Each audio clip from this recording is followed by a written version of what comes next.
Book 2, Chapter 1, The Trespassers. Coming presently upon the reddened road, Andre-Louis, obeying instinct rather than reason, turned his face to the south, and plodded wearily and mechanically forward.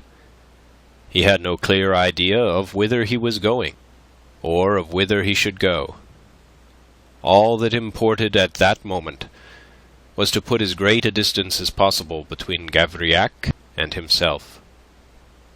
He had a vague, half-formed notion of returning to Nantes, and there, by employing the newly found weapon of his oratory, excite the people into sheltering him as the first victim of the persecution he had foreseen, and against which he had sworn them to take up arms. But the idea was one which he entertained merely as an indefinite possibility, upon which he felt no real impulse to act. Meanwhile, he chuckled at the thought of Fresnel, as he had last seen him, with his muffled face and glaring eyeballs. "For one who was anything but a man of action," he writes, "I felt that I had acquitted myself none so badly."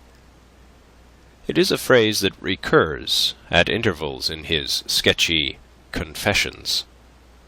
Constantly is he reminding you that he is a man of mental and not physical activities, and apologizing when dire necessity drives him into acts of violence.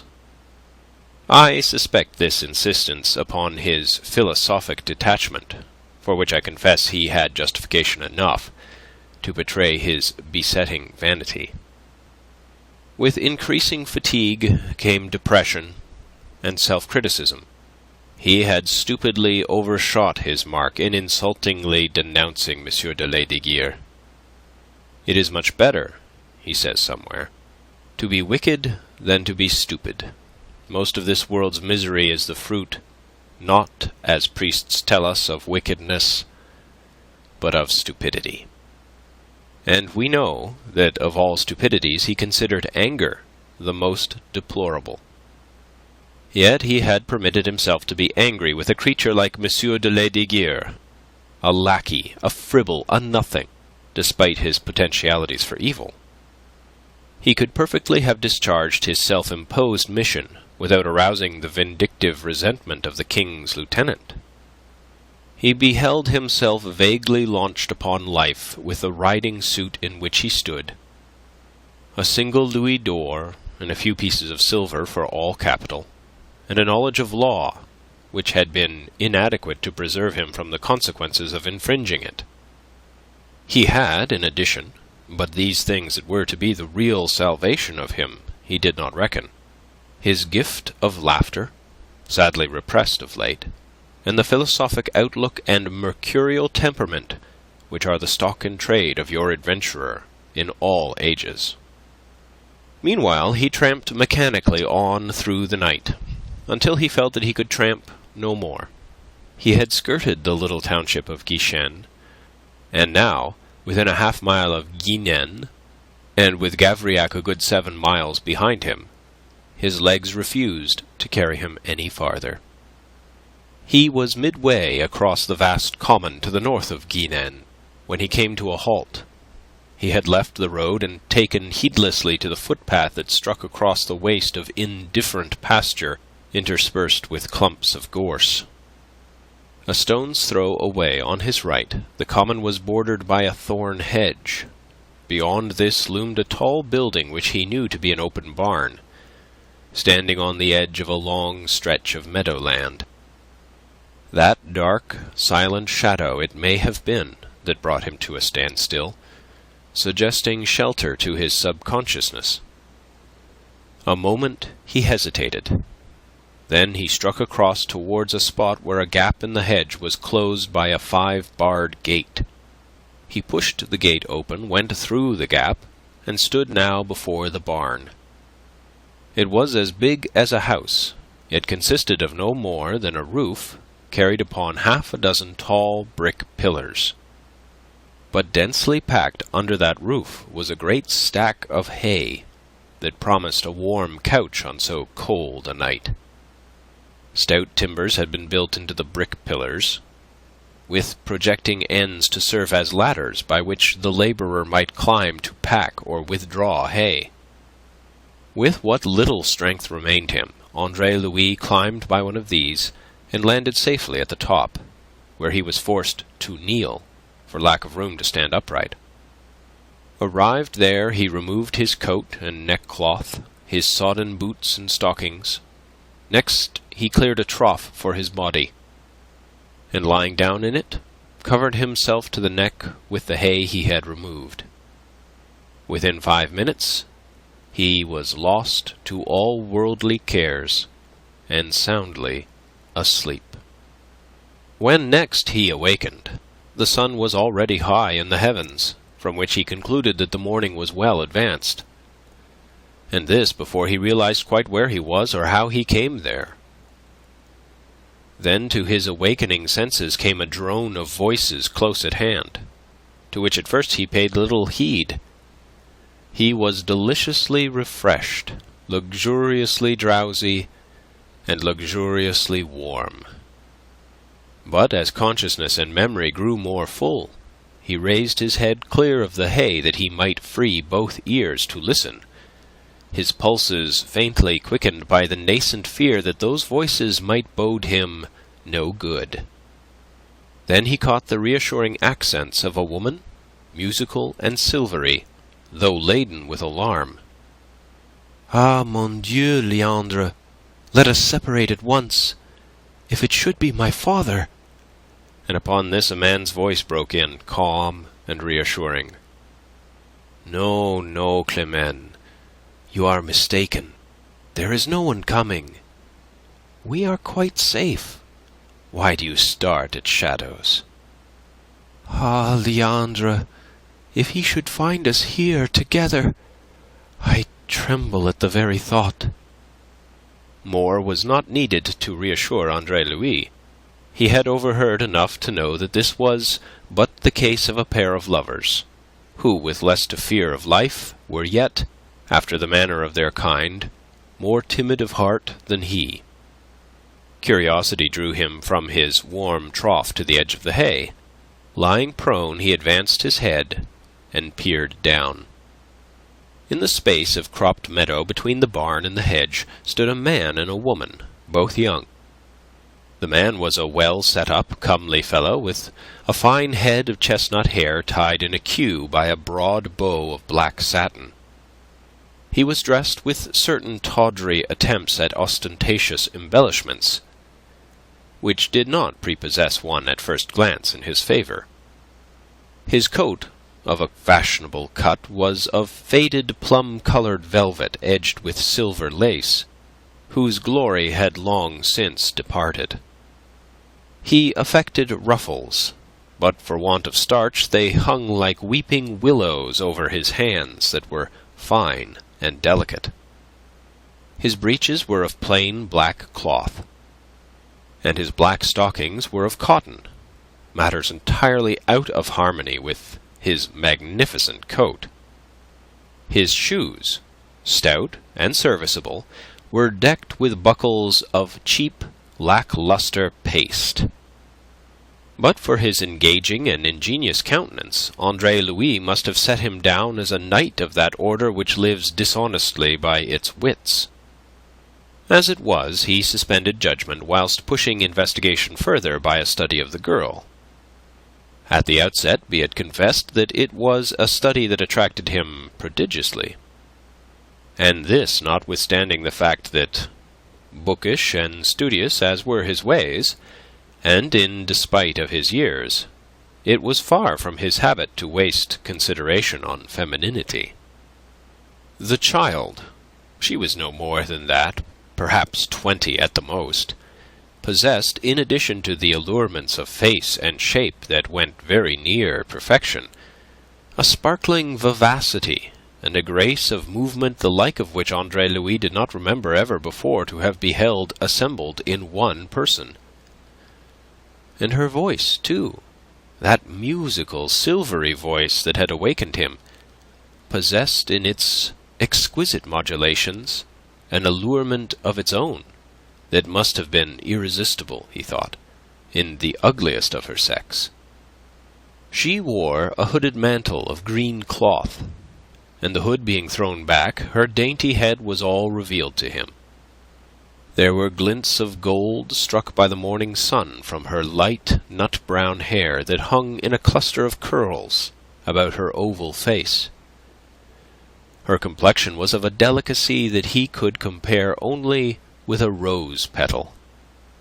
He could not at that distance discern the colour of her eyes, but he guessed them blue, as he admired the sparkle of them under the fine, dark line of eyebrows. He could not have told you why, but he was conscious that it aggrieved him to find her so intimate with this pretty young fellow, who was partly clad, as it appeared, in the cast-offs of a nobleman. He could not guess her station, but the speech that reached him was cultured in tone and word. He strained to listen. "I shall know no peace, Leandre, until we are safely wed," she was saying. "Not until then shall I count myself beyond his reach. And yet if we marry without his consent, we but make trouble for ourselves, and of gaining his consent I almost despair." Evidently, thought Andre-Louis, her father was a man of sense, who saw through the shabby finery of Monsieur Leandre, and was not to be dazzled by cheap paste buckles. "My dear Climene," the young man was answering her, standing squarely before her and holding both her hands, "you are wrong to despond. If I do not reveal to you all the stratagem that I have prepared to win the consent of your unnatural parent, it is because I am loath to rob you of the pleasure of the surprise that is in store. But place your faith in me, and in that ingenious friend of whom I have spoken, and who should be here at any moment." The stilted ass! Had he learnt that speech by heart in advance, or was he by nature a pedantic idiot, who expressed himself in this set and formal manner? How came so sweet a blossom to waste her perfume on such a prig? And what a ridiculous name the creature owned! Thus Andre-Louis to himself from his observatory. Meanwhile she was speaking. "That is what my heart desires, Leandre. But I am beset by fears lest your stratagem should be too late. I am to marry this horrible Marquis of Sabrufadelli this very day. He arrives by noon.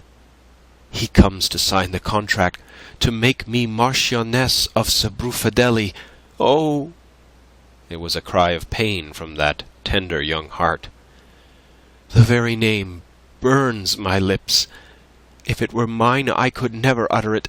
Never. The man is so detestable. Save me, Leandre. Save me. You are my only hope." Andre-Louis was conscious of a pang of disappointment. She failed to soar to the heights he had expected of her. She was evidently infected by the stilted manner of her ridiculous lover. There was an atrocious lack of sincerity about her words. They touched his mind, but left his heart unmoved. Perhaps this was because of his antipathy to Monsieur Leandre and to the issue involved. So, her father was marrying her to a marquis. That implied birth on her side, and yet she was content to pair off with this dull young adventurer in the tarnished lace. It was, he supposed, the sort of thing to be expected of a sex that all philosophy had taught him to regard as the maddest part of a mad species. "It shall never be!" Monsieur Leandre was storming passionately. "Never! I swear it!" And he shook his puny fist at the blue vault of heaven, Ajax defying Jupiter. "Ah, but here comes our subtle friend." Andre-Louis did not catch the name, Monsieur Leandre having at that moment turned to face the gap in the hedge. "He will bring us news, I know." Andre-Louis looked also in the direction of the gap.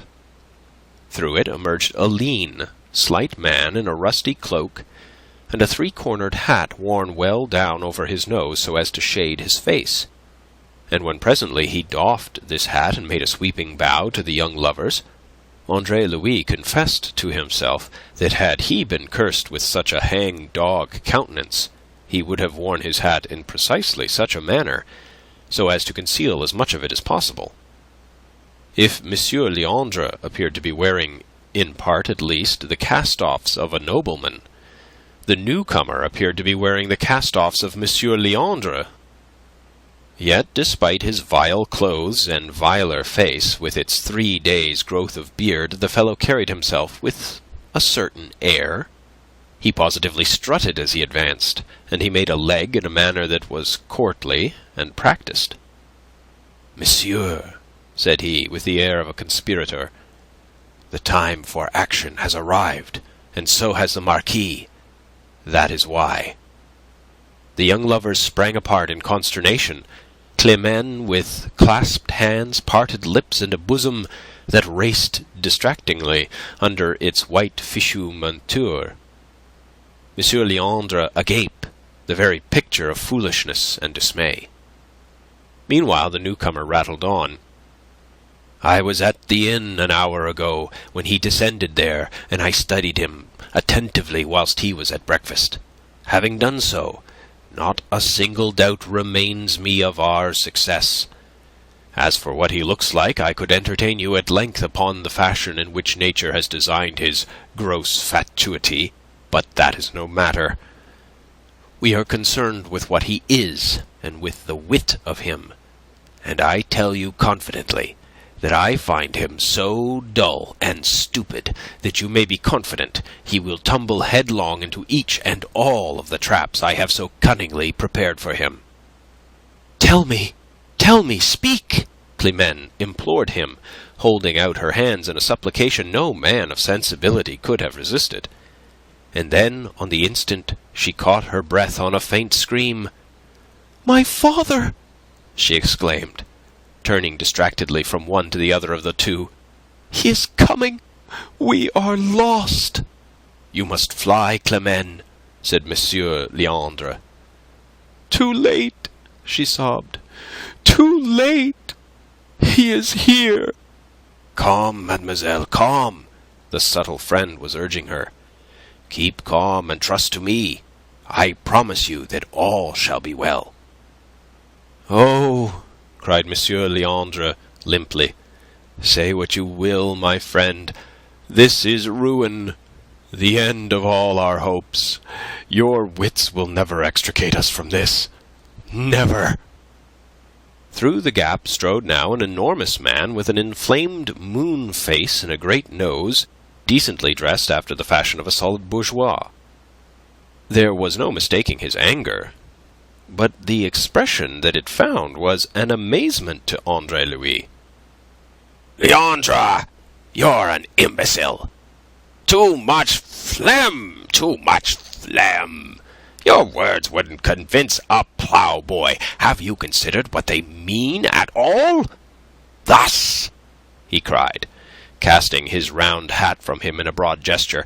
He took his stand at Monsieur Leandre's side, and repeated the very words that Leandre had lately uttered, what time the three observed him coolly and attentively. "Oh, say what you will, my friend. This is ruin, the end of all our hopes. Your wits will never extricate us from this, never!" A frenzy of despair vibrated in his accents. He swung again to face Monsieur Leandre. "Thus," he bade him contemptuously, "let the passion of your hopelessness express itself in your voice. Consider that you are not asking Scaramouche here whether he has put a patch in your breeches. You are a despairing lover, expressing—" He checked abruptly, startled. Andre-Louis, suddenly realizing what was afoot and how duped he had been, had loosed his laughter. The sound of it pealing and booming uncannily under the great roof that so immediately confined him was startling to those below. The fat man was the first to recover, and he announced it after his own fashion in one of the ready sarcasms in which he habitually dealt. "Hark!" he cried. "The very gods laugh at you, Leandre." Then he addressed the roof of the barn and its invisible tenant. "Hi! You there!" Andre-Louis revealed himself by a further protrusion of his tousled head. "Good morning," said he, pleasantly. Rising now on his knees, his horizon was suddenly extended to include the broad common beyond the hedge. He beheld there an enormous and very battered travelling chaise, a cart piled up with timbers, partly visible under the sheet of oiled canvas that covered them, and a sort of house on wheels equipped with a tin chimney, from which the smoke was slowly curling. 3 heavy Flemish horses and a couple of donkeys, all of them hobbled, were contentedly cropping the grass in the neighbourhood of these vehicles. These, had he perceived them sooner, must have given him the clue to the queer scene that had been played under his eyes. Beyond the hedge other figures were moving. 3 at that moment came crowding into the gap, a saucy-faced girl with a tip-tilted nose, whom he supposed to be Columbine, the soubrette, a lean, active youngster, who must be the lackey Harlequin, and another rather loutish youth, who might be a zany or an apothecary. All this he took in at a comprehensive glance that consumed no more time than it had taken him to say good morning. To that good morning Pantaloon replied in a bellow, "What the devil are you doing up there?" "Precisely the same thing that you are doing down there," was the answer. "I am trespassing." "Eh?"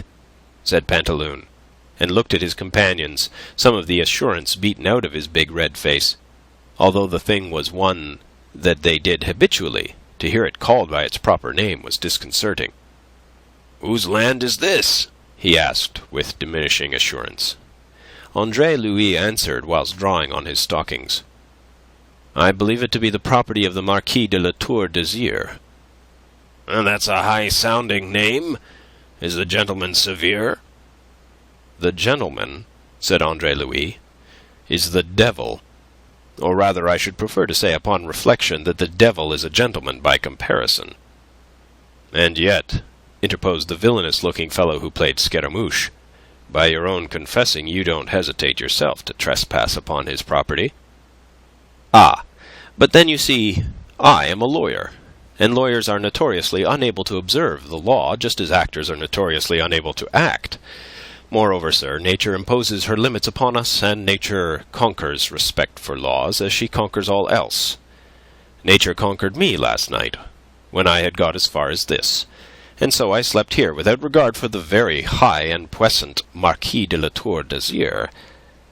At the same time, Monsieur Scaramouche, you'll observe that I did not flaunt my trespass quite as openly as you and your companions." Having donned his boots, Andre-Louis came nimbly to the ground in his shirt-sleeves, his riding-coat over his arm. As he stood there to don it, the little cunning eyes of the heavy father conned him in detail, observing that his clothes, if plain, were of a good fashion, that his shirt was of a fine cambric, and that he expressed himself like a man of culture. Such as he claimed to be, Monsieur Pantaloon was disposed to be civil. "I am very grateful to you for the warning, sir," he was beginning. "Act upon it, my friend. The garde champêtre of Monsieur Désir have orders to fire on trespassers. Imitate me, and decamp." They followed him upon the instant through the gap in the hedge to the encampment on the common. There Andre-Louis took his leave of them, but as he was turning away he perceived a young man of the company performing his morning toilet at a bucket placed upon one of the wooden steps at the tail of the house on wheels. A moment he hesitated. Then he turned frankly to Monsieur Pantaloon, who was still at his elbow.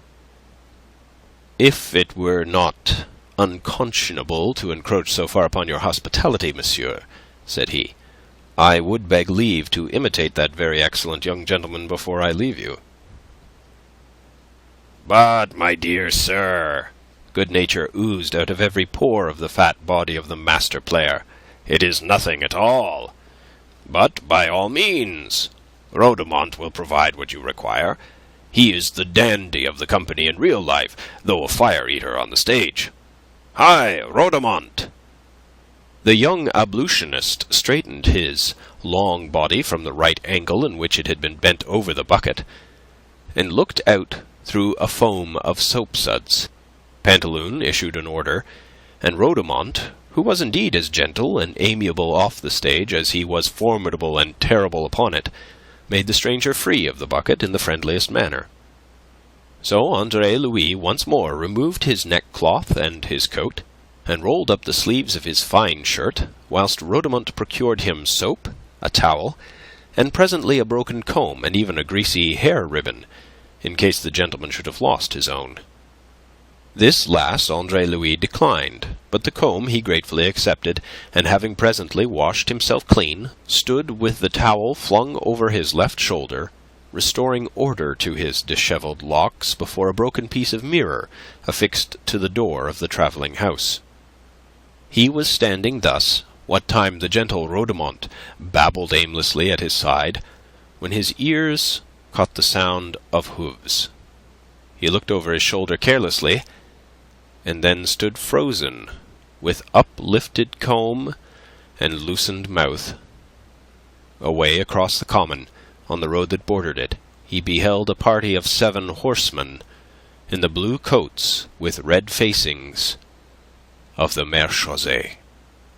Not for a moment did he doubt what was the quarry of this prowling gendarmerie. It was as if the chill shadow of the gallows had fallen suddenly upon him. And then the troop halted, abreast with them, and the sergeant, leading it, sent his bawling voice across the common. "Hi, there! Hi!" His tone rang with menace. Every member of the company, and there were some 12 in all, stood at gaze. Pantaloon advanced a step or two, stalking, his head thrown back, his manner that of a king's lieutenant. "Now, what the devil's this?" quoth he, but whether of fate or heaven or the sergeant was not clear. There was a brief colloquy among the horsemen. Then they came trotting across the common straight towards the players' encampment. Andre-Louis had remained standing at the tail of the travelling house. He was still passing the comb through his straggling hair, but mechanically and unconsciously. His mind was all intent upon the advancing troop, his wits alert and gathered together for a leap in whatever direction should be indicated. Still in the distance, but evidently impatient, the sergeant bawled a question. "Who gave you leave to encamp here?" It was a question that reassured Andre-Louis not at all. He was not deceived by it into supposing or even hoping that the business of these men was merely to round up vagrants and trespassers. That was no part of their real duty. It was something done in passing, done perhaps in the hope of levying a tax of their own. It was very long odds that they were from Rennes, and that their real business was the hunting down of a young lawyer charged with sedition. Meanwhile, Pantaloon was shouting back. "Who gave us leave, do you say? What leave? This is communal land, free to all." The sergeant laughed unpleasantly and came on, his troop following. "There is," said a voice at Pantaloon's elbow, "no such thing as communal land in the proper sense in all Monsieur de la Tour d'Azyr's vast domain. This is terre sensive, and his bailiffs collect his dues from all who send their beasts to graze here." Pantaloon turned to behold at his side Andre-Louis in his shirt-sleeves, and without a neckcloth, the towel still trailing over his left shoulder, a comb in his hand, his hair half-dressed. "God of God!" swore Pantaloon. "But it is an ogre, this Marquis de la Tour d'Azyr." "I have told you already what I think of him," said Andre-Louis. "As for these fellows, you had better let me deal with them. I have experience of their kind." And without waiting for Pantaloon's consent, Andre-Louis stepped forward to meet the advancing men of the marechaussee. He had realized that here boldness alone could save him. When, a moment later, the sergeant pulled up his horse alongside of this half-dressed young man, Andre-Louis combed his hair, what time he looked up with a half-smile intended to be friendly, ingenious, and disarming. In spite of it, the sergeant hailed him gruffly. Are you the leader of this troop of vagabonds?" "Yes. That is to say, my father there is really the leader," and he jerked a thumb in the direction of Monsieur Pantaloon, who stood at gaze out of earshot in the background. "What is your pleasure, Captain?" "My pleasure is to tell you that you are very likely to be jailed for this, all the pack of you." His voice was loud and bullying.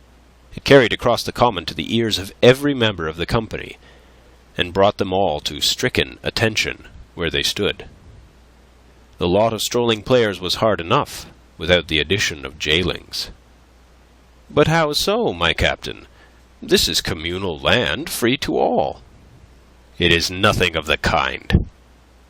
"Where are the fences?" quoth Andre-Louis, waving the hand that held the comb as if to indicate the openness of the place. "Fences?" snorted the sergeant. "What have fences to do with the matter?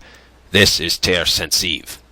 There is no grazing here, save by payment of dues to the Marquis de la Tour d'Azyr." "But we are not grazing," quoth the innocent Andre-Louis. "To the devil with you, zany! You are not grazing, but your beasts are grazing."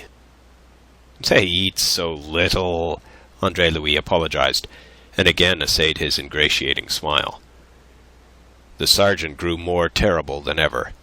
"That is not the point. The point is that you are committing what amounts to a theft, and there's the jail for thieves." "Technically, I suppose you are right," sighed Andre-Louis, and fell to combing his hair again, still looking up into the sergeant's face. "But we have sinned in ignorance. We are grateful to you for the warning." He passed the comb into his left hand, and with his right fumbled in his breeches pocket, whence there came a faint jingle of coins. "We are desolated to have brought you out of your way. Perhaps for their trouble your men would honour us by stopping at the next inn to drink the health of this Monsieur de la Tour d'Azyr, or any other health that they think proper." Some of the clouds lifted from the sergeant's brow, but not yet all. Well, said he gruffly. "But you must decamp, you understand."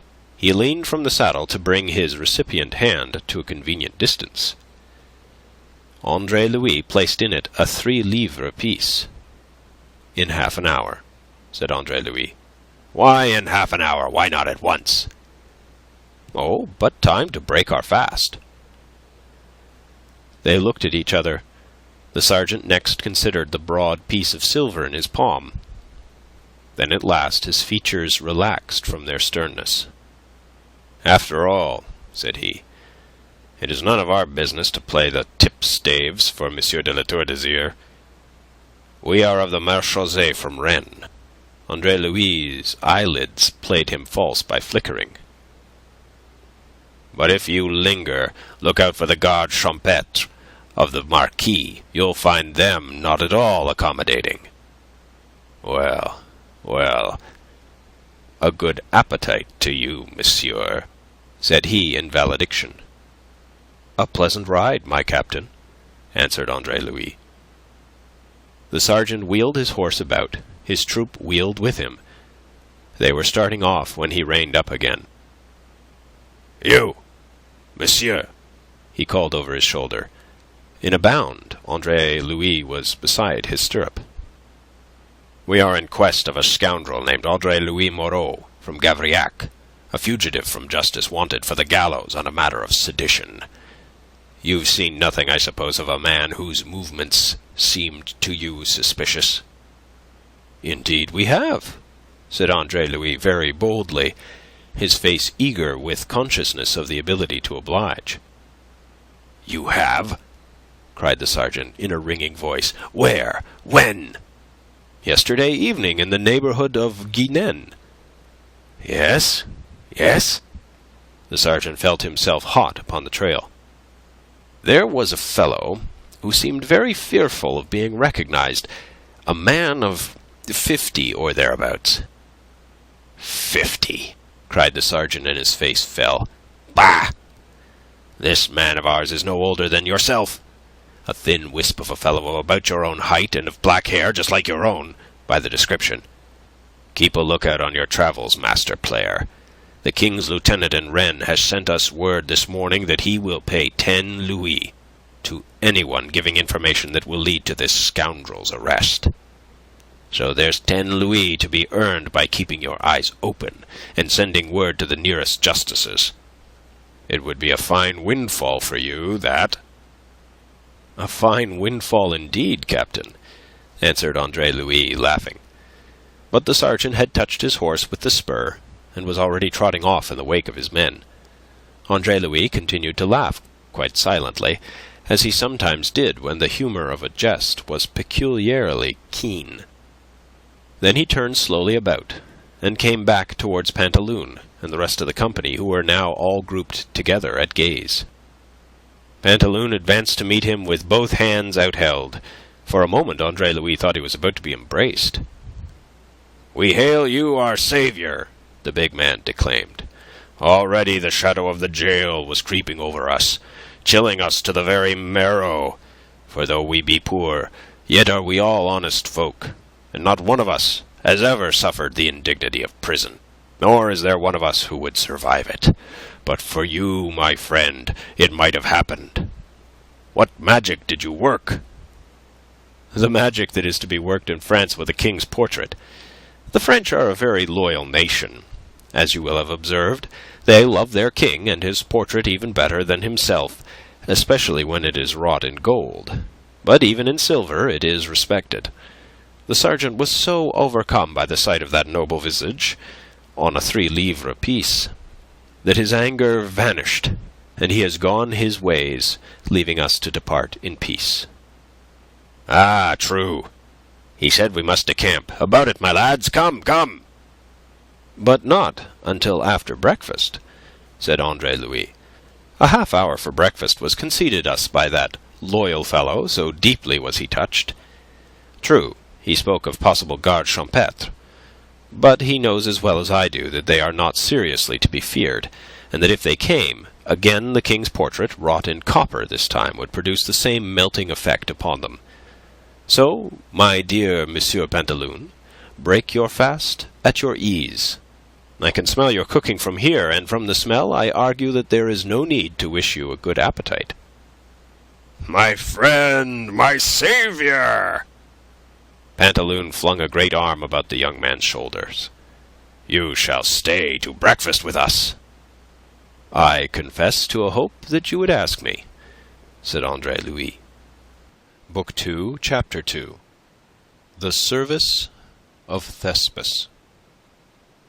They were, thought Andre-Louis, as he sat down to breakfast with them behind the itinerant house, in the bright sunshine that tempered the cold breath of that November morning, an odd and yet an attractive crew.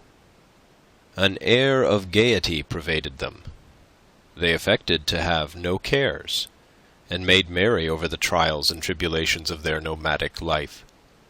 They were curiously, yet amiably, artificial, histrionic in their manner of discharging the most commonplace of functions, exaggerated in their gestures, stilted and affected in their speech.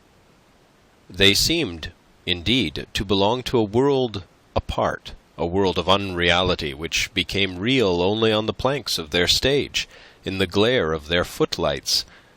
Good fellowship bound them one to another, and Andre-Louis reflected cynically that this harmony among them might be the cause of their apparent unreality.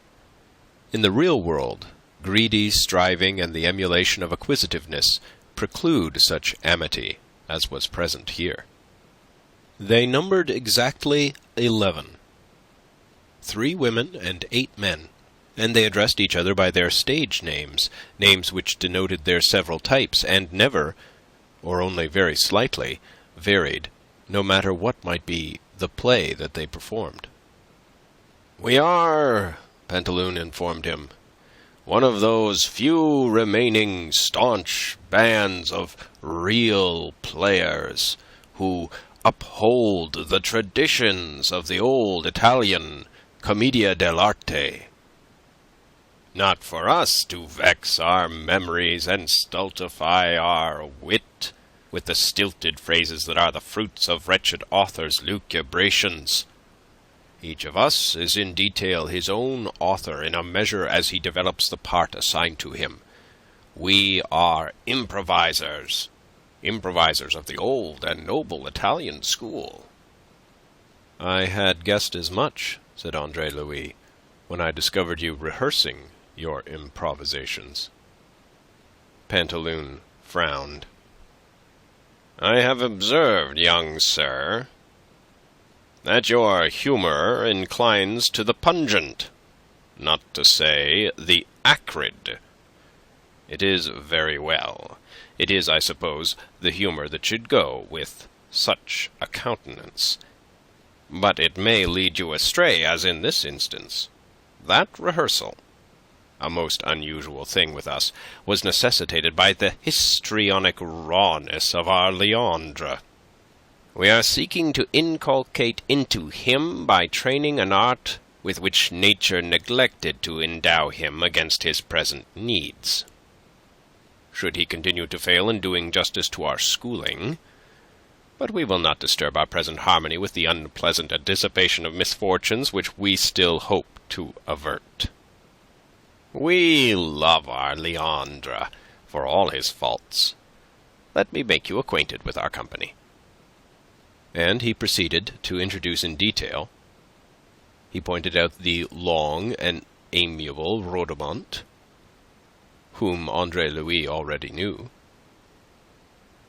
His length of limb and hooked nose were his superficial qualifications to play roaring captains, Pantaloon explained.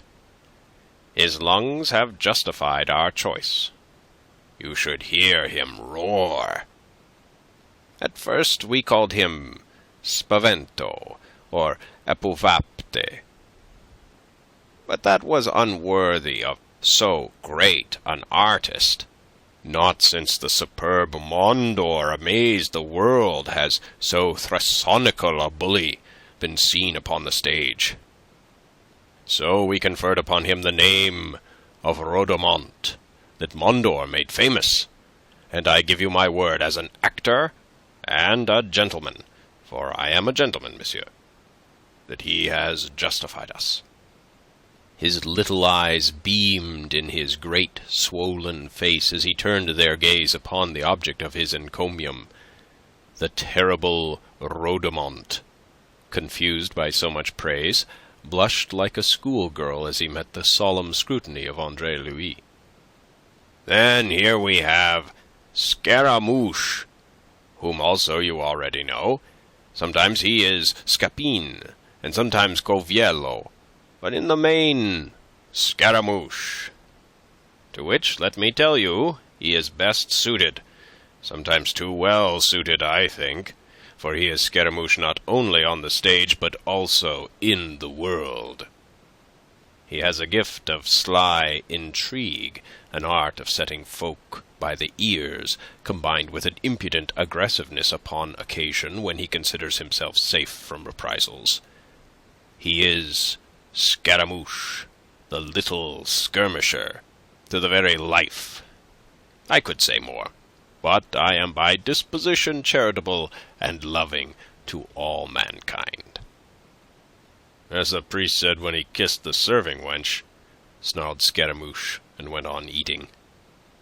His humour, like your own, you will observe, is acrid, said Pantaloon. He passed on. Then that rascal with the lumpy nose and the grinning bucolic countenance is, of course, Perrault. Could he be aught else? I could play lovers a deal better, said the rustic cherub. That is the delusion proper to Perrault, said Pantaloon contemptuously. This heavy, beetle-browed ruffian, who has grown old in sin, and whose appetite increases with his years, is Polichinelle. Each one, as you perceive, is designed by nature for the part he plays. This nimble, freckled jackanapes is Harlequin. Not your spangled harlequin, into which modern degeneracy has debased that firstborn of Momus, but the genuine original zany of the Commedia, ragged and patched, an impudent, cowardly, blackguardly clown." "Each one of us, as you perceive," said Harlequin, mimicking the leader of the troupe, "is designed by nature for the part he plays." "Physically, my friend, physically only. Else we should not have so much trouble in teaching this beautiful Leandre to become a lover. Then we have Pasquariel here, who is sometimes an apothecary, sometimes a notary, sometimes a lackey. An amiable, accommodating fellow. He is also an excellent cook, being a child of Italy, that land of gluttons.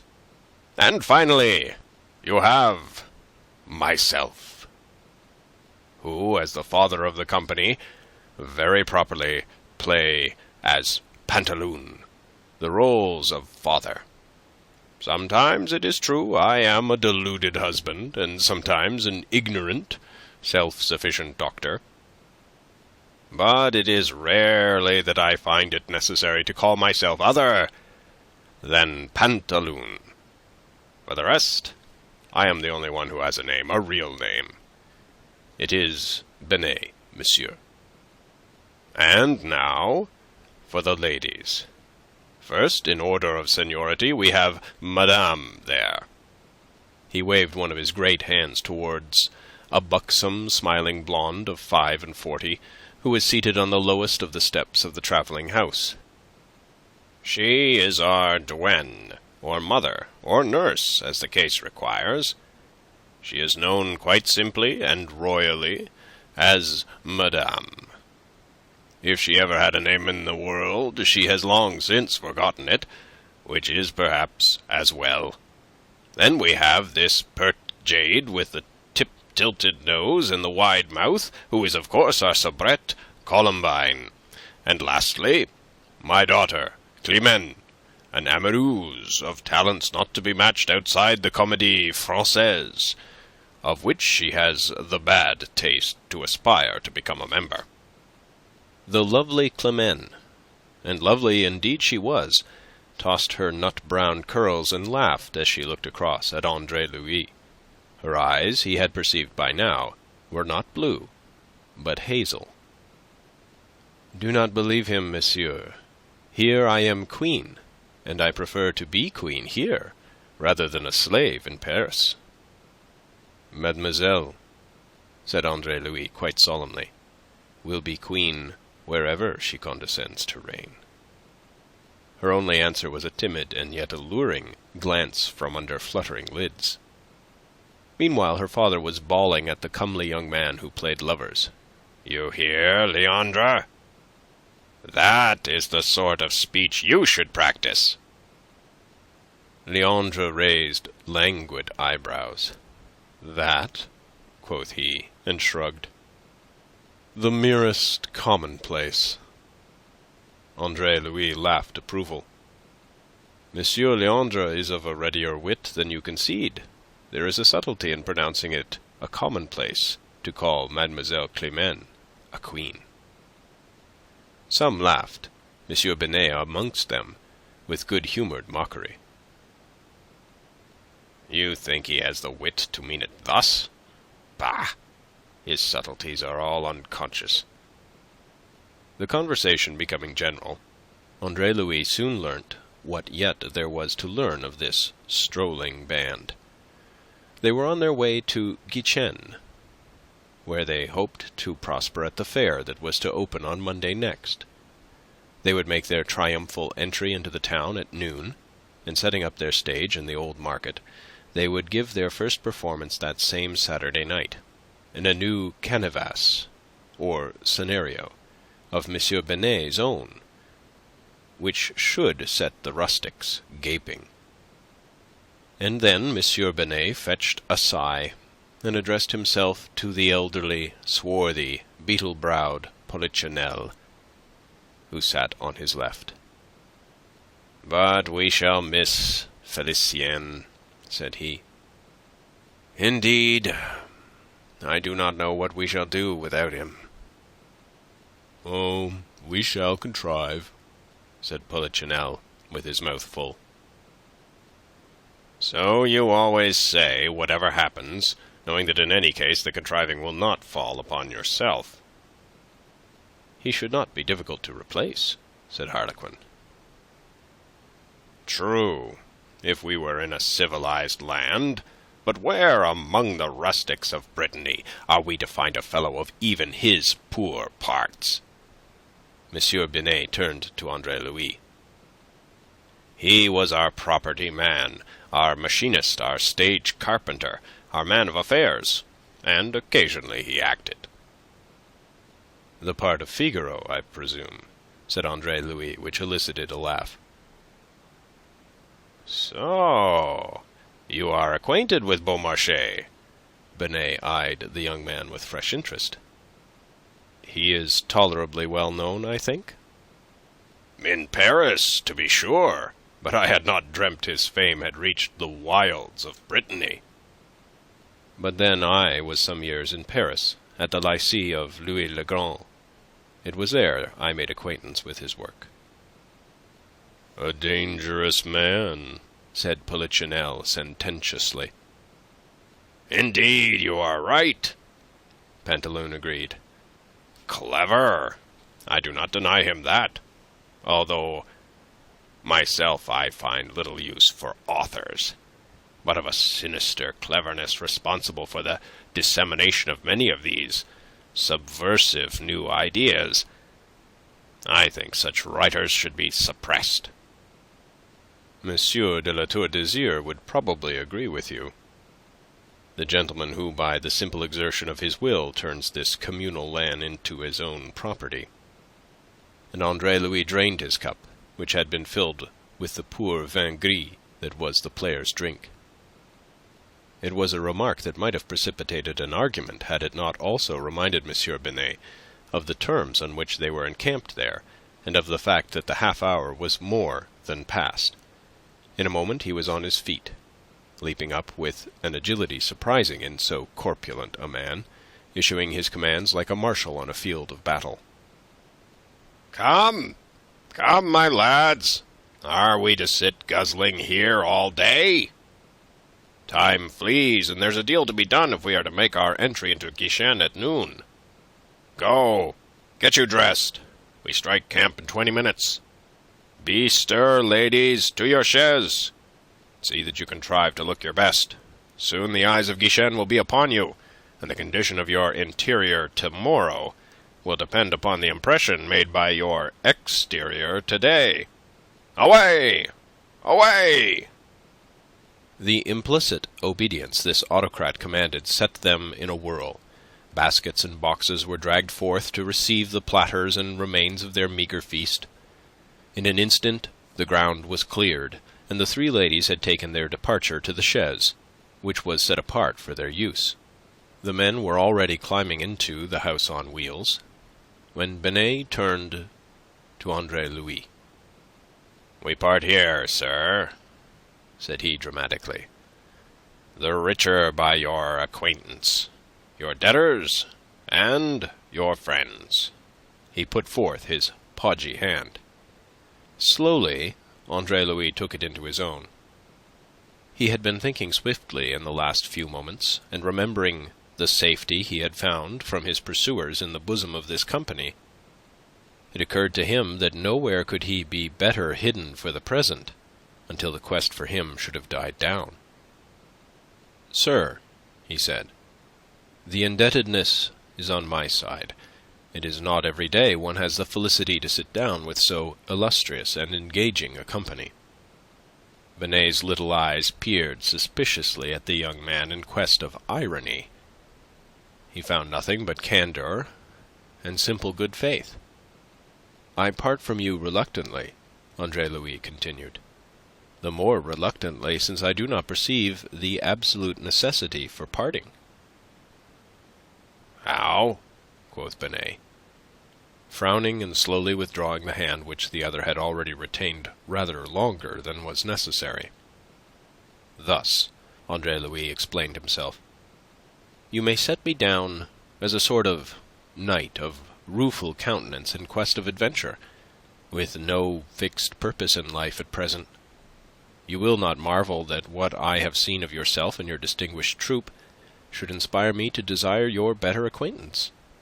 On your side, you tell me that you are in need of someone to replace your Figaro, your Felicien, I think you called him. Whilst it may be presumptuous of me to hope that I could discharge an office so varied and so onerous."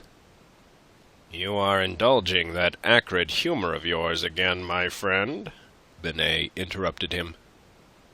"Excepting for that," he added slowly, meditatively, his little eyes screwed up, "we might discuss this proposal that you seem to be making."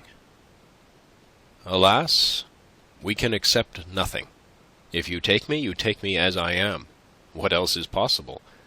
As for this humour, such as it is, which you decry, you might turn it to profitable account."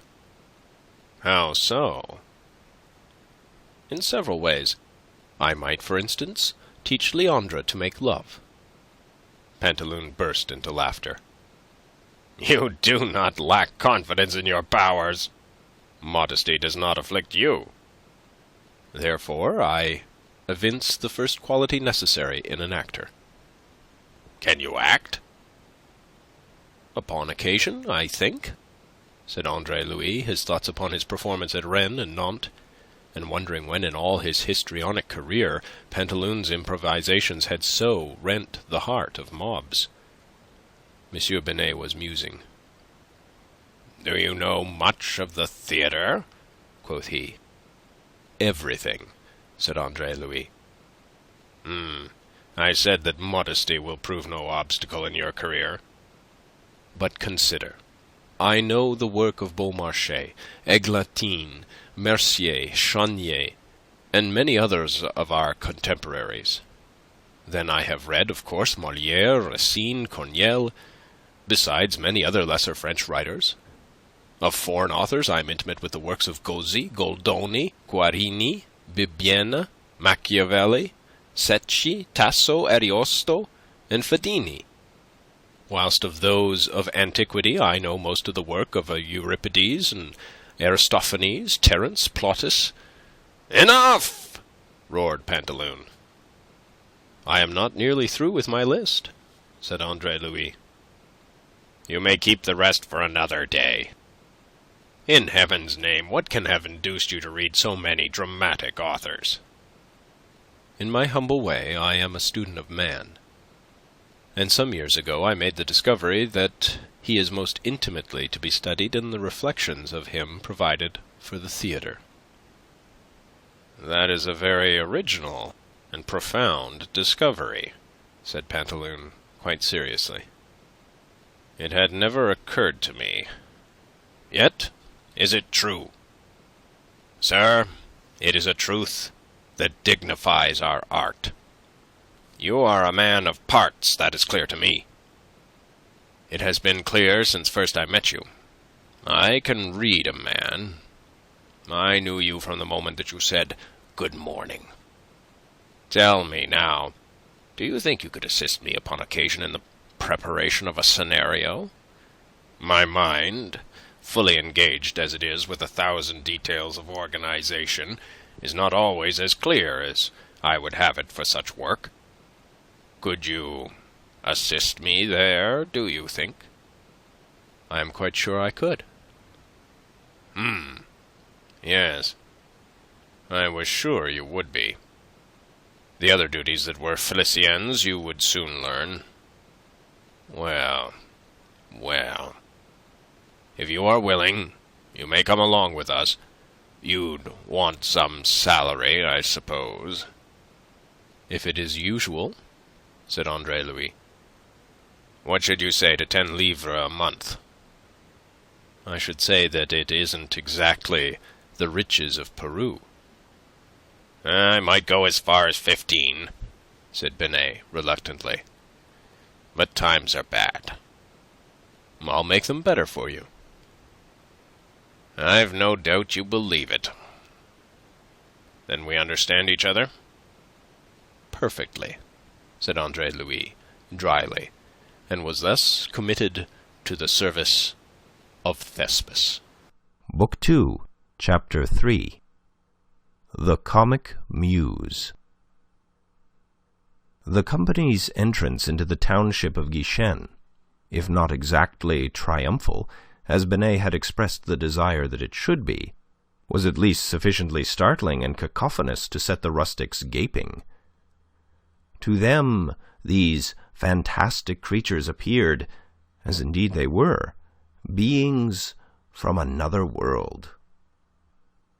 First went the great travelling chaise, creaking and groaning on its way, drawn by 2 of the Flemish horses. It was Pantaloon who drove it, an obese and massive Pantaloon, in a tight-fitting suit of scarlet under a long brown bedgown, his countenance adorned by a colossal cardboard nose. Beside him on the box sat Perrault, in a white smock, with sleeves that completely covered his hands, loose white trousers, and a black skull-cap. He had whitened his face with flour, and he made hideous noises with a trumpet. On the roof of the coach were assembled Polichinelle, Scaramouche, Harlequin, and Pasquariel. Polichinelle in black and white, his doublet cut in the fashion of a century ago, with humps before and behind, a white frill round his neck, and a black mask upon the upper half of his face, stood in the middle, his feet planted wide to steady him, solemnly and viciously banging a big drum. The other 3 were seated, each at one of the corners of the roof, their legs dangling over. Scaramouche, all in black in the Spanish fashion of the 17th century, his face adorned with a pair of mustachios, jangled a guitar discordantly. Harlequin, ragged and patched in every colour of the rainbow, with his leather girdle and sword of lathe, the upper half of his face smeared in soot, clashed a pair of cymbals intermittently.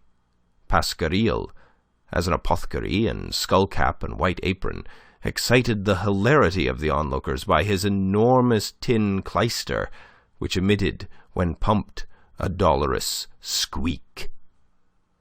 Within the chaise itself, but showing themselves freely at the windows, and exchanging quips with the townsfolks, sat the 3 ladies of the company. Clemene, the amoureuse, beautifully gowned in flowered satin, her own clustering ringlets concealed under a pumpkin-shaped wig, looked so much the lady of fashion that you might have wondered what she was doing in that fantastic rabble. Madame, as the mother, was also dressed with splendour, but exaggerated to achieve the ridiculous. Her headdress was a monstrous structure adorned with flowers and superimposed by little ostrich plumes. Columbine sat facing them, her back to the horses, falsely demure, in milkmaid bonnet of white muslin and a striped gown of green and blue. The marvel was that the old chaise, which in its halcyon days may have served to carry some dignitary of the church, did not founder, instead of merely groaning, under that excessive and ribald load. Next came the house on wheels, led by the long, lean Rhodomont, who had daubed his face red, and increased the terror of it by a pair of formidable mustachios. He was in long thigh boots and leather jerkin, trailing an enormous sword from a crimson baldric. He wore a broad felt hat with a draggled feather, and as he advanced he raised his great voice and roared out defiance and threats of blood-curdling butchery to be performed upon all and sundry. On the roof of this vehicle sat Leandre, alone. He was in blue satin, with ruffles, small sword, powdered hair, patches, and spyglass, and red-heeled shoes, the complete courtier, looking very handsome. The women of Guichen ogled him coquettishly. He took the ogling as a proper tribute to his personal endowments, and returned it with interest. Like Climene, he looked out of place amid the bandits who composed the remainder of the company. Bringing up the rear came Andre-Louis, leading the 2 donkeys that dragged the property cart. He had insisted upon assuming a false nose, representing, as for embellishment, that which he intended for disguise. For the rest, he had retained his own garments. No one paid any attention to him as he trudged along beside his donkeys, an insignificant rear guard, which he was well content to be. They made the tour of the town, in which the activity was already above the normal in preparation for next week's fair. At intervals they halted. The cacophony would cease abruptly, and Polichinelle would announce in a stentorian voice that at 5 o'clock that evening in the old market, Monsieur Benet's famous company of improvisers would perform a new comedy in 4 acts entitled The Heartless Father. Thus at last they came to the old market, which was the ground floor of the town hall, and open to the 4 winds by 2 archways on each side of its length, and 1 archway on each side of its breadth. These archways, with 2 exceptions, had been boarded up. Through those 2, which gave admission to what presently would be the theatre, the ragamuffins of the town, and the niggards who were reluctant to spend the necessary sous to obtain proper admission, might catch furtive glimpses of the performance. That afternoon was the most strenuous of Andre-Louis's life. Unaccustomed as he was to any sort of manual labor, it was spent in erecting and preparing the stage at one end of the market hall, and he began to realize how hard-earned were to be his monthly 15 livres. At first, there were 4 of them to the task, or really 3, for Pantaloon did no more than bawl directions. Stripped of their finery, Rhodomont and Leandre assisted Andre-Louis in that carpentering.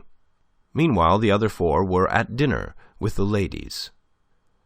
When a half-hour or so later they came to carry on the work, Andre-Louis and his companions went to dine in their turn, leaving Polichinelle to direct the operations as well as assist in them.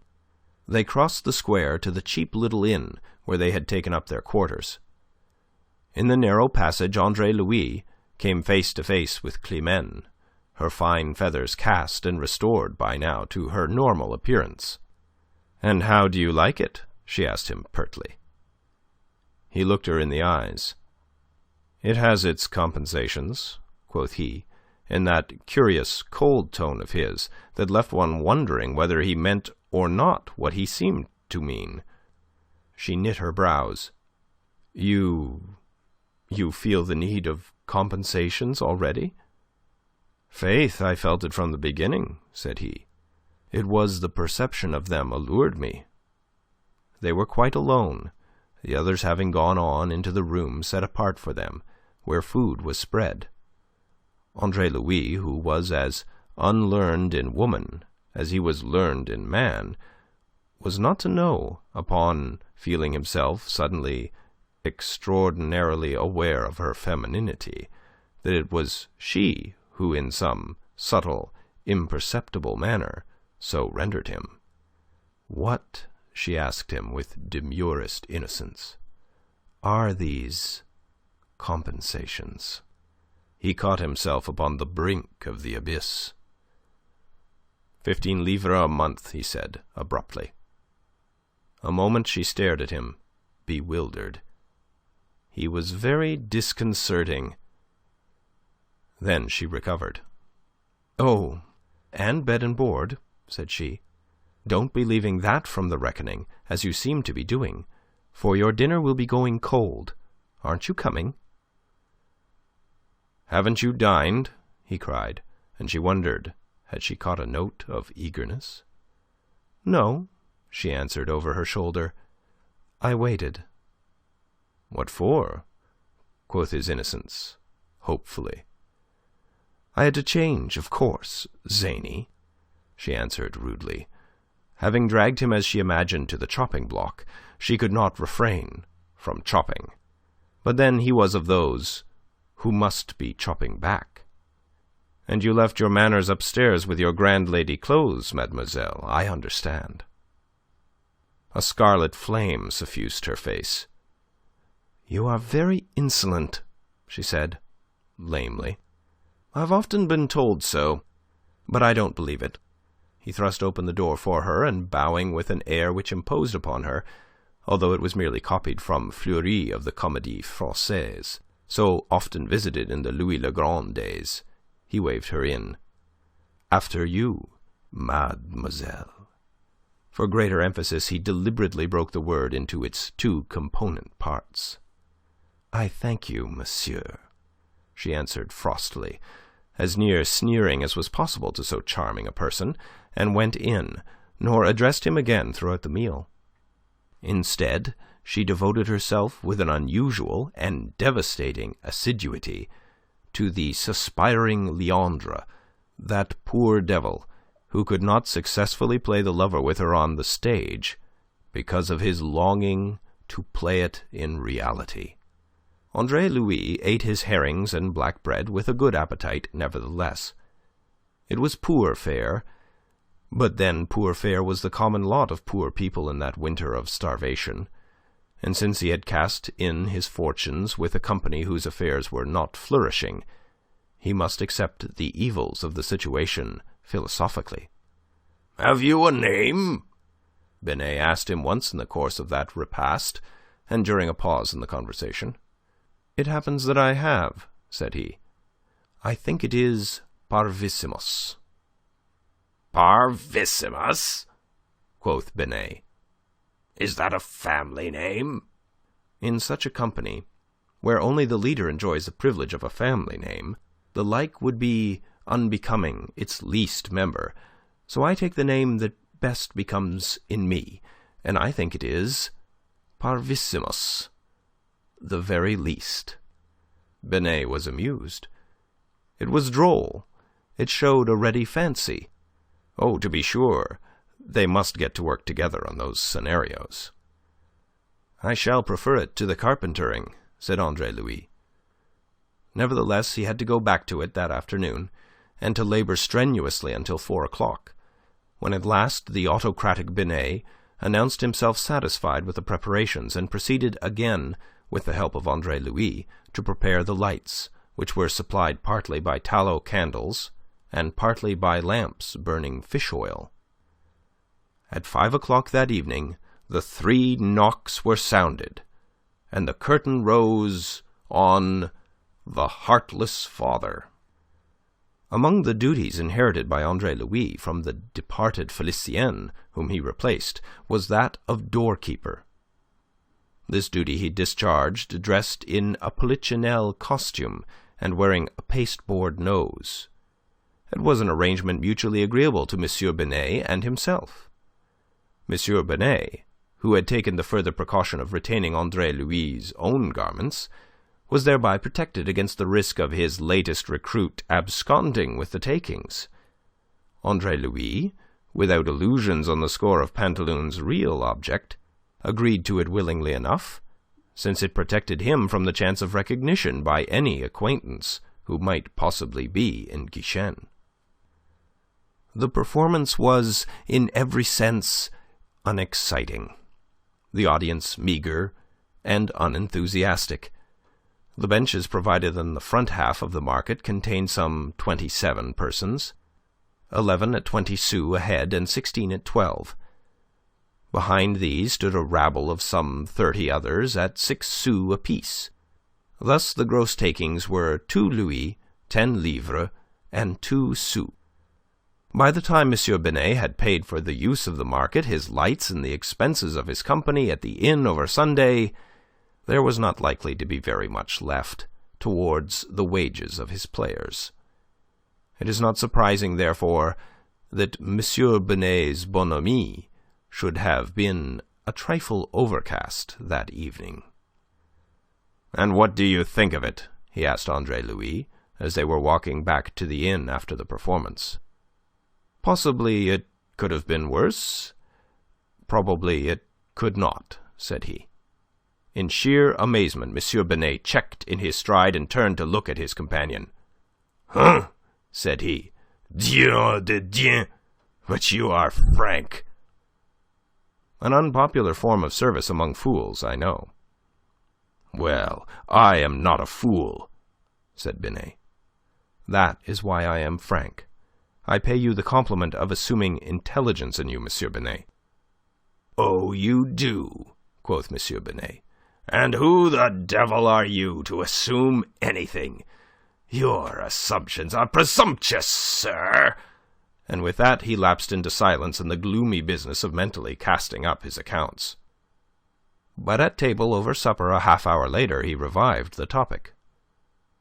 "Our latest recruit, this excellent Monsieur Parvissimus," he announced, "has the impudence to tell me that possibly our comedy could have been worse, but that probably it could not."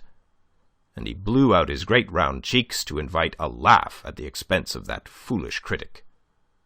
"That's bad," said the swarthy and sardonic Polichinelle. He was grave as Rhadamanthus pronouncing judgment. "That's bad. But what is infinitely worse is that the audience had the impudence to be of the same mind." "An ignorant pack of clods," sneered Leandre with a toss of his handsome head. "You are wrong," quoth Harlequin. "You were born for love, my dear, not criticism." Leandre, a dull dog, you will have conceived, looked contemptuously down upon the little man. "And you, what were you born for?" he wondered. "Nobody knows," was the candid admission, "nor yet why. It is the case of many of us, my dear, believe me." "But why?" Monsieur Binet took him up, and thus spoilt the beginnings of a very pretty quarrel.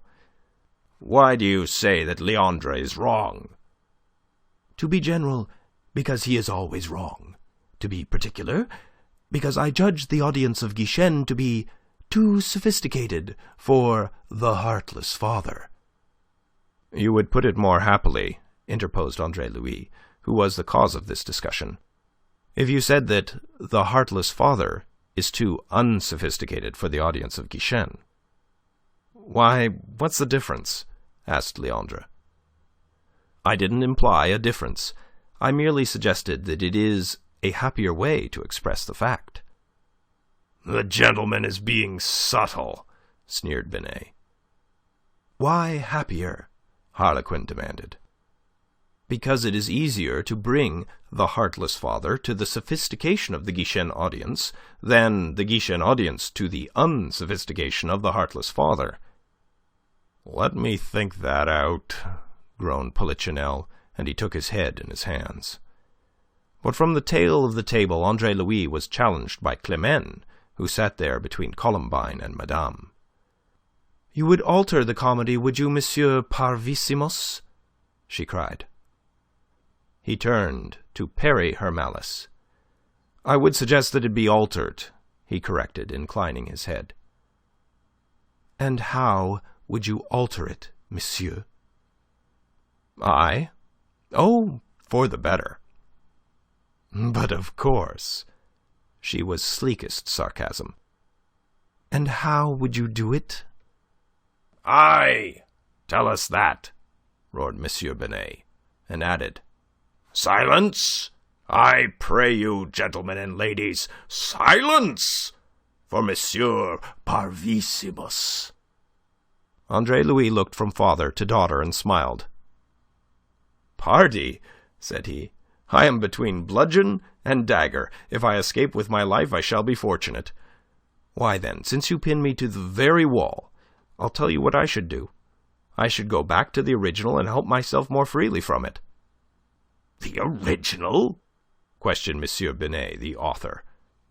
"It is called, I believe, Monsieur de Pourceaugnac, and was written by Molière." Somebody tittered, but that somebody was not Monsieur Binet. He had been touched on the raw, and the look in his little eyes betrayed the fact that his bonhomme exterior covered anything but a bonhomme. "You charge me with plagiarism," he said at last, "with filching the ideas of Molière?" "There is always, of course," said Andre-Louis, unruffled, "the alternative possibility of two great minds working upon parallel lines." Monsieur Binet studied the young man attentively for a moment. He found him bland and inscrutable, and decided to pin him down. "Then you do not imply that I have been stealing from Molière?" "I advise you to do so, monsieur," was the disconcerting reply. Monsieur Binet was shocked. "You advise me to do so? You advise me, Antoine Binet, to turn thief at my age?" "He is outrageous," said the mademoiselle indignantly. "Outrageous is the word. I thank you for it, my dear. I take you on trust, sir. You sit at my table. You have the honor to be included in my company. And to my face, you have the audacity to advise me to become a thief. The worst kind of thief that is conceivable. A thief of spiritual things, a thief of ideas. It is insufferable, intolerable. I have been, I fear, deeply mistaken in you, monsieur, just as you appear to have been mistaken in me. I am not the scoundrel you suppose me, sir, and I will not number in my company a man who dares to suggest that I should become one. Outrageous!" He was very angry. His voice boomed through the little room, and the company sat hushed and something scared, their eyes upon Andre-Louis, who was the only one entirely unmoved by this outburst of virtuous indignation. "You realize, monsieur," he said very quietly, "that you are insulting the memory of the illustrious dead." "Hein?" said Binet. Andre-Louis developed his sophistries. "You insult the memory of Molière, the greatest ornament of our stage, one of the greatest ornaments of our nation, when you suggest that there is vileness in doing that which he never hesitated to do, which no great author yet has hesitated to do. You cannot suppose that Molière ever troubled himself to be original in the matter of ideas. You cannot suppose that the stories he tells in his plays have never been told before.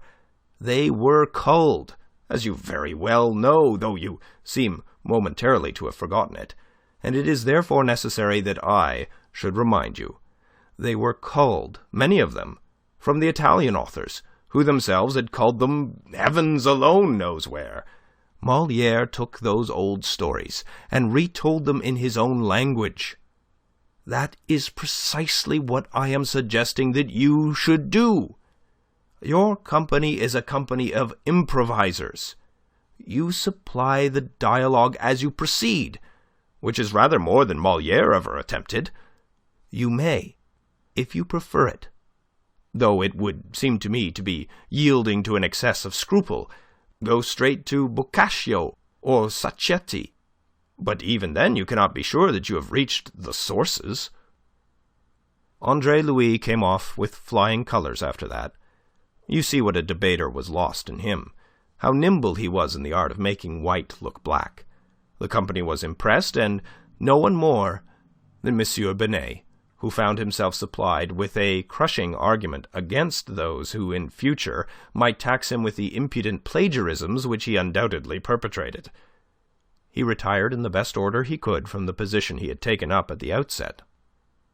"So that you think," he said, at the end of a long outburst of agreement, "you think that our story of the heartless father could be enriched by dipping into Monsieur de Pourceaugnac, to which I confess, upon reflection, that it may present certain superficial resemblances." "I do. Most certainly I do. Always provided that you do so judiciously. Times have changed since Molière." It was as a consequence of this that Binet retired soon after, taking Andre-Louis with him. The pair sat together late that night, and were again in close communion throughout the whole of Sunday morning. After dinner, M. Binet read to the assembled company the amended and amplified canevas of The Heartless Father, which, acting upon the advice of M. Parvissimus, he had been at great pains to prepare. The company had few doubts as to the real authorship before he began to read, none at all when he had read. There was a verve, a grip about this story, and what was more, those of them who knew their Molière realized that, far from approaching the original more closely, this canevas had drawn farther away from it. Molière's original part, the title role, had dwindled into insignificance to the great disgust of Polichinelle, to whom it fell, but the other parts had all been built up into importance, with the exception of Leandre, who remained as before. The two great roles were now Scaramouche, in the character of the intriguing Sbrigandini, and Pantaloon, the father. There was, too, a comical part for Rhodomont, as the roaring bully hired by Polichinelle to cut Leandre into ribbons. And in view of the importance now of Scaramouche, the play had been rechristened Figaro Scaramouche. This last had not been without a deal of opposition from M. Binet. But his relentless collaborator, who was in reality the real author, drawing shamelessly but practically at last upon his great store of reading, had overborne him. "You must move with the times, monsieur. In Paris, Beaumarchais is the rage.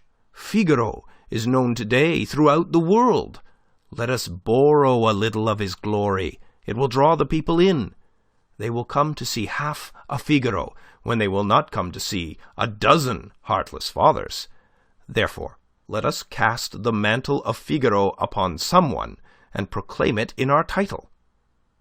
"But as I am the head of the company," began M. Binet weakly. "If you will be blind to your interests, you will presently be a head without a body. And what use is that? Can the shoulders of Pantaloon carry the mantle of Figaro? You laugh. Of course you laugh. The notion is absurd. The proper person for the mantle of Figaro is Scaramouche, who is naturally Figaro's twin brother." Thus tyrannized, the tyrant Binet gave way, comforted by the reflection that if he understood anything at all about the theatre, he had for 15 livres a month acquired something that would presently be earning him as many louis. The company's reception of the canevas now confirmed him. If we except Polichinelle, who, annoyed at having lost half his part in the alterations, declared the new scenario fatuous. "Ah, you call my work fatuous, do you?" M. Binet hectored him. "Your work," said Polichinelle, to add his tongue in his cheek. "Ah, pardon. I had not realized that you were the author." "Then realize it now." "You were very close with M. Parvissimus over this authorship," said Polichinelle with impudent suggestiveness. "And what if I was? What do you imply?" "That you took him to cut quills for you, of course." "I'll cut your ears for you if you're not civil," stormed the infuriated Binet. Polichinelle got up slowly and stretched himself. "Dieu de Dieu," said he. "If Pantaloon is to play Rhodomont, I think I'll leave you. He is not amusing in the part." And he swaggered out before M. Binet had recovered from his speechlessness. Book 2, Chapter 4. Exit Monsieur Parvissimus. At 4 o'clock on Monday afternoon, the curtain rose on Figaro Scaramouche, to an audience that filled 3/4 of the market hall. Monsieur Binet attributed this good attendance to the influx of people to Guichen for the fair, and to the magnificent parade of his company through the streets of the township at the busiest time of the day. Andre-Louis attributed it entirely to the title. It was the Figaro touch that had fetched in the better-class bourgeoisie, which filled more than half of the 20-sou places and 3/4 of the 12-sou seats. The lure had drawn them. Whether it was to continue to do so would depend upon the manner in which the canevas, over which he had laboured to the glory of Binet, was interpreted by the company. Of the merits of the canevas itself he had no doubt. The authors upon whom he had drawn for the elements of it were sound, and he had taken of their best, which he claimed to be no more than the justice due to them. The company excelled itself. The audience followed with relish the sly intriguings of Scaramouche, delighted in the beauty and freshness of Climene, was moved almost to tears by the hard fate which through 4 long acts kept her from the hungering arms of the so beautiful Leandre, howled its delight over the ignominy of Pantaloon, the buffooneries of his sprightly lackey Harlequin, and the thrasonical strut and bellowing fierceness of the cowardly Rhodomont. The success of the Binet troupe in Guichen was assured. That night the company drank Burgundy at Monsieur Binet's expense. The takings reached the sum of 8 louis, which was as good business as Monsieur Binet had ever done in all his career. He was very pleased. Gratification rose like steam from his fat body. He even condescended so far as to attribute a share of the credit for the success to Monsieur Parvissimus. "His suggestion," he was careful to say, by way of properly delimiting that share, "was most valuable, as I perceived at the time." "And his cutting of quills," growled Polichinelle. "Don't forget that. It is most important to have by you a man who understands how to cut a quill, as I shall remember when I turn author." But not even that jibe could stir Monsieur Binet out of his lethargy of content. On Tuesday the success was repeated artistically and augmented financially. 10 louis and 7 livres was the enormous sum that Andre-Louis, the doorkeeper, counted over to Monsieur Binet after the performance. Never yet had Monsieur Binet made so much money in one evening, and a miserable little village like Guichen was certainly the last place in which he would have expected this windfall. Ah, but Guichen in the time of fair, Andre-Louis reminded him. There are people here from as far as Nantes and Rennes to buy and sell. Tomorrow, being the last day of the fair, the crowds will be greater than ever. We should better this evening's receipts." "Better them? I shall be quite satisfied if we do as well, my friend." "You can depend upon that," Andre-Louis assured him.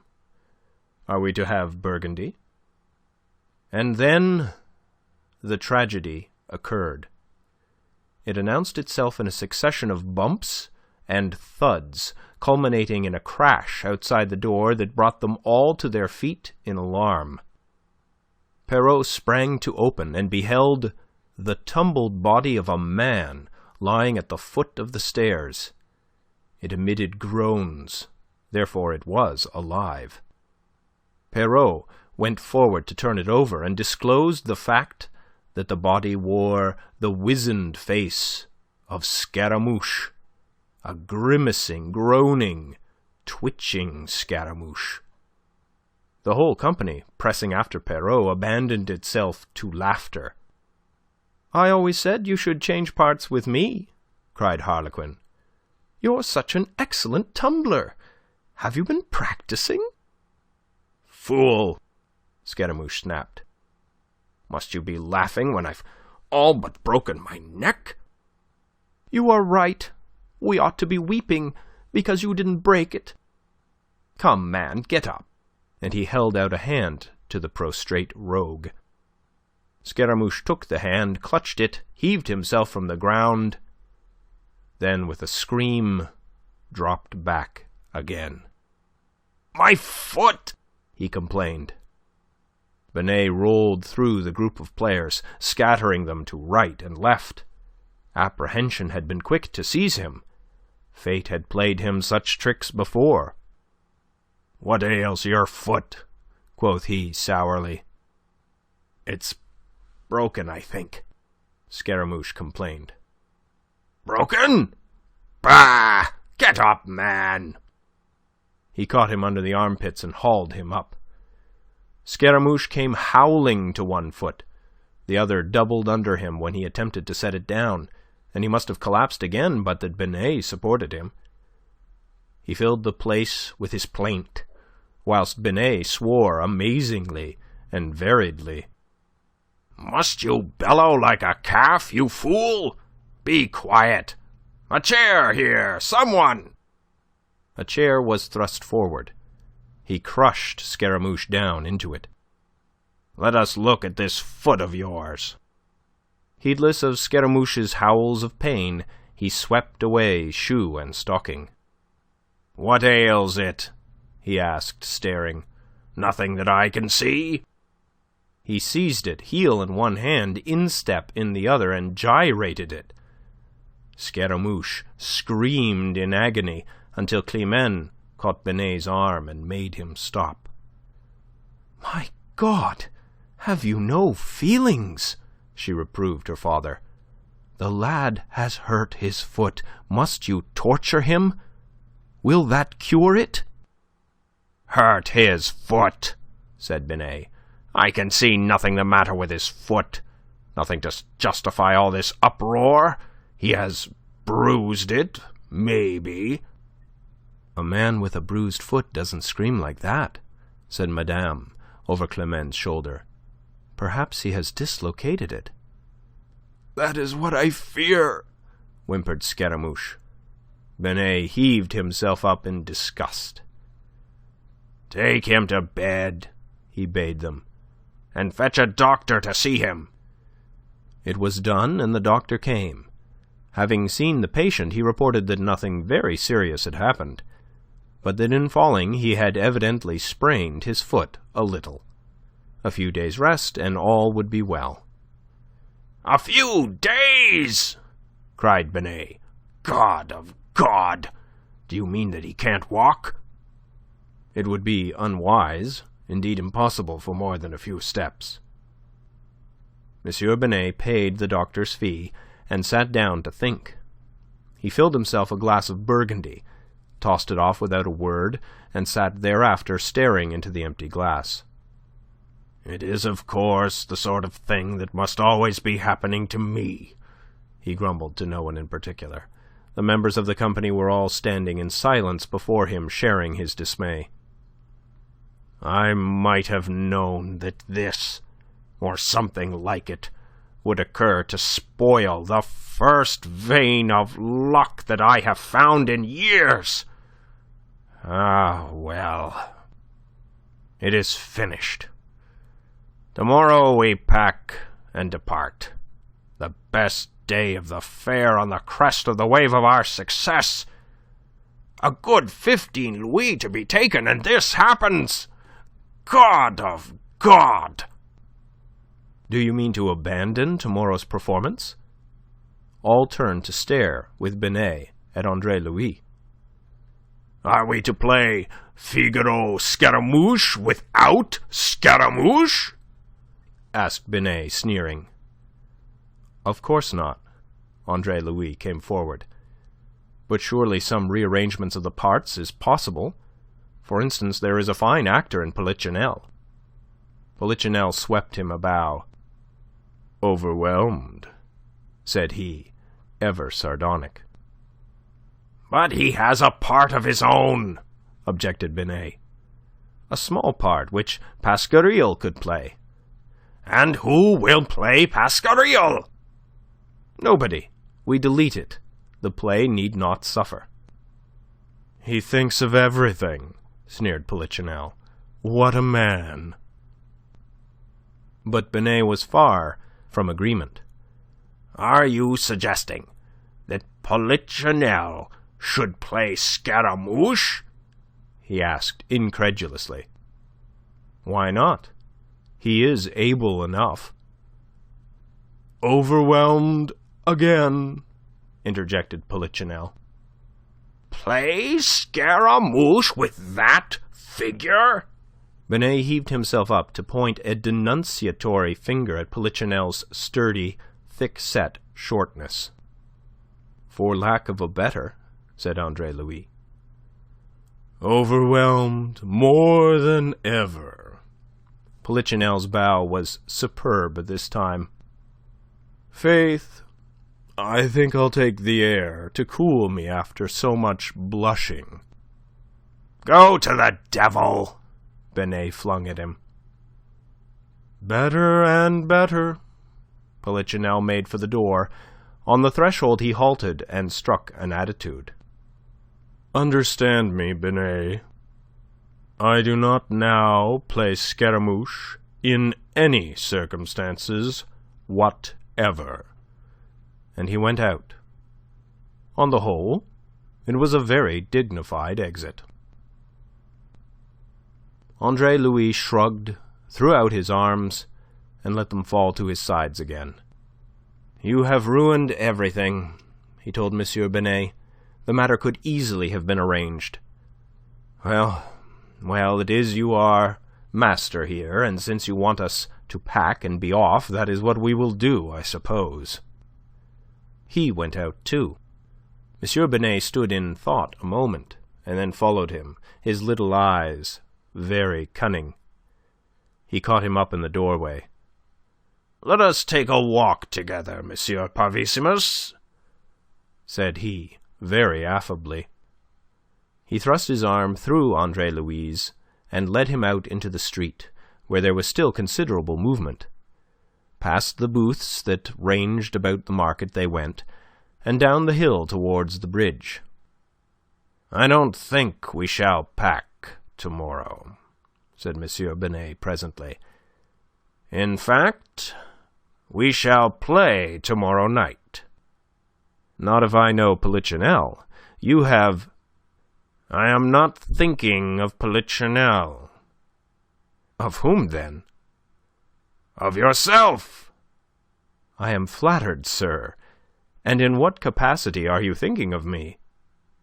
There was something too sleek and oily in Binet's voice for Andre-Louis' taste. "I am thinking of you in the part of Scaramouche." "Daydreams," said Andre-Louis. "You are amusing yourself, of course." "Not in the least. I am quite serious." "But I am not an actor." "You told me that you could be." "Oh, upon occasion. A small part, perhaps." "Well, here is a big part, the chance to arrive at a single stride. How many men have had such a chance?" "It is a chance I do not covet, Monsieur Binet. Shall we change the subject?" He was very frosty, as much perhaps because he scented in Monsieur Binet's manner something that was vaguely menacing as for any other reason. "We'll change the subject when I please," said Monsieur Binet, allowing a glimpse of steel to glimmer through the silk of him. "Tomorrow night you play Scaramouche. You are ready enough in your wits, your figure is ideal, and you have just the kind of mordant humour for the part. You should be a great success." "It is much more likely that I should be an egregious failure." "That won't matter," said Binet cynically, and explained himself. "The failure will be personal to yourself. The receipts will be safe by then." "Much obliged," said Andre-Louis. "We should take 15 louis tomorrow night." "It is unfortunate that you are without a Scaramouche," said Andre-Louis. "It is fortunate that I have one, Monsieur Parvissimus." Andre-Louis disengaged his arm. "I begin to find you tiresome," said he. "I think I will return." "A moment, Monsieur Parvissimus. If I am to lose that 15 louis, you'll not take it amiss that I compensate myself in other ways?" "That is your own concern, Monsieur Binet." "Pardon, Monsieur Parvissimus. It may possibly be also yours." Binet took his arm again. "Do me the kindness to step across the street with me, just as far as the post office there. I have something to show you." Andre-Louis went. Before they reached that sheet of paper nailed upon the door, he knew exactly what it would say. And in effect it was, as he had supposed, that 20 louis would be paid for information leading to the apprehension of one Andre-Louis Moreau, lawyer of Gavrillac, who was wanted by the King's lieutenant in Rennes upon a charge of sedition. M. Binet watched him whilst he read. Their arms were linked, and Binet's grip was firm and powerful. "Now, my friend," said he, "will you be Monsieur Parvissimus and play Scaramouche tomorrow? Or will you be Andre-Louis Moreau of Gavrillac and go to Rennes to satisfy the King's lieutenant?" "And if it should happen that you are mistaken?" quoth Andre-Louis, his face a mask. "I'll take the risk of that," leered M. Binet. "You mentioned, I think, that you were a lawyer. An indiscretion, my dear. It is unlikely that 2 lawyers will be in hiding at the same time in the same district. You see, it is not really clever of me. Well, Monsieur Andre-Louis Moreau, lawyer of Gavrillac, what is it to be?" "We will talk it over as we walk back," said Andre-Louis. "What is there to talk over?" "1 or 2 things, I think. I must know where I stand. Come, sir, if you please." "Very well," said M. Binet, and they turned up the street again, but M. Binet maintained a firm hold of his young friend's arm, and kept himself on the alert for any tricks that the young gentleman might be disposed to play. It was an unnecessary precaution. Andre-Louis was not the man to waste his energy futilely. He knew that in bodily strength he was no match at all for the heavy and powerful Pantaloon. "If I yield to your most eloquent and seductive persuasions, M. Binet," said he sweetly, "what guarantee do you give me that you will not sell me for 20 louis after I shall have served your turn?" "You have my word of honor for that." M. Binet was emphatic. Andre-Louis laughed. "Oh, we are to talk of honor, are we? Really, M. Binet, it is clear you think me a fool."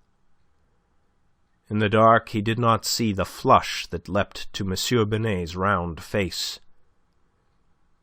It was some moments before he replied. "Perhaps you are right," he growled. "What guarantee do you want?" "I do not know what guarantee you can possibly give." "I have said that I will keep faith with you." "Until you find it more profitable to sell me." "You have it in your power to make it more profitable always for me to keep faith with you. It is due to you that we have done so well in Guichen. Oh, I admit it frankly." "In private," said Andre-Louis. M. Binet left the sarcasm unheeded. "What you have done for us here with Figaro Scaramouche, you can do elsewhere with other things. Naturally, I shall not want to lose you. That is your guarantee. Yet tonight you would sell me for 20 louis. Because, name of God, you enraged me by refusing me a service well within your powers. Don't you think, had I been entirely the rogue you think me, that I could have sold you on Saturday last? I want you to understand me, my dear Parvissimus. I beg that you'll not apologize. You would be more tiresome than ever. Of course you will be jibing. You never miss a chance to jibe. It'll bring you trouble before you're done with life. Come, here we are, back at the inn, and you have not yet given me your decision. Andre-Louis looked at him. I must yield, of course. I can't help myself. Monsieur Binet released his arm at last and slapped him heartily upon the back. Well declared, my lad. You'll never regret it. If I know anything of the theatre, I know that you have made the great decision of your life. Tomorrow night you'll thank me. Andre-Louis shrugged and stepped out ahead towards the inn. But Monsieur Binet called him back. Monsieur Parvissimus! He turned. There stood the man's great bulk, the moonlight beating down upon that round, fat face of his, and he was holding out his hand. Monsieur Parvissimus, no rancor. It is a thing I do not admit into my life. You will shake hands with me, and we will forget all this. Andre-Louis considered him a moment with disgust. He was growing angry. Then realized this, he conceived himself ridiculous. Almost as ridiculous as that sly, scoundrelly Pantaloon. He laughed and took the outstretched hand. No rancor, Monsieur Binet insisted. Oh, no rancor, said Andre-Louis.